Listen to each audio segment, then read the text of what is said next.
తెలంగాణలో ఎల్నినో ప్రభావం వల్ల నైరుతి రుతుపవనాలు బలహీనపడే అవకాశం ఉంటుంది. తెలంగాణలో ప్రధానంగా తక్కువ వర్షపాతం, అధిక ఉష్ణోగ్రతలు, వ్యవసాయ నష్టం మరియు నీటి కొరత రూపంలో కనిపించే అవకాశం ఉంది. అందువల్ల నీటి సంరక్షణ, ప్రత్యామ్నాయ పంటల ఎంపిక, ముందస్తు వాతావరణ హెచ్చరికల ఆధారంగా వ్యవసాయ ప్రణాళికలు రూపొందించడం అత్యంత అవసరం. అంతేకాకుండా పంట మార్పిడి తప్పనిసరి అని శాస్త్రవేత్తలు మరియు అధికారులు తెలుపుతున్నారు. ఇదే అంశంపై ఆదిలాబాద్ జిల్లా కరెస్పాండెంట్ శ్రీనివాస్ మరిన్ని వివరాలు అందిస్తారు.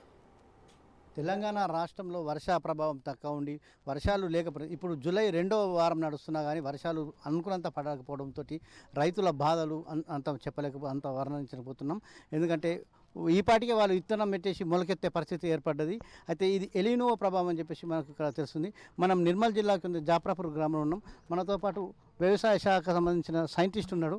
వారిని అసలు వాతావరణ పరిస్థితి తెలుసుకున్నాం. చెప్పండి సార్, ఇప్పుడు ఈ వాతావరణ పరిస్థితులు. అందరికీ నమస్కారం అండి. నా పేరు రాహుల్ విశ్వకర్మ. మనకి తెలంగాణ రైతు విజ్ఞాన కేంద్రము, ప్రొఫెసర్ జయశంకర్ తెలంగాణ వ్యవసాయ విశ్వవిద్యాలయం.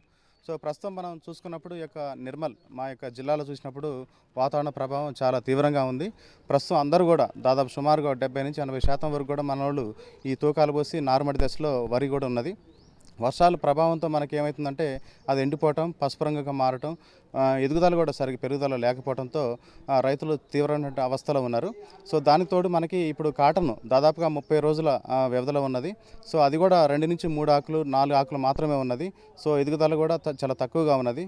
సో రైతులకి నా నుంచి సూచన చెప్పేది ఏంటంటే, ఏవైతే మనకి వరి వేసిన ప్రాంతాల్లో ఈ యొక్క వారం రోజుల వరకు కనీసం నారుమడి దశలో మనకి అగ్రోమిన్ మ్యాక్స్ ఒక 3 to 4 గ్రామ్స్ 1 లీటర్ నీటి కలుపుకొని పిచికారు చేసుకుంటూ దాన్ని కాపాడవలసిందిగా మేము కోరుచున్నాము.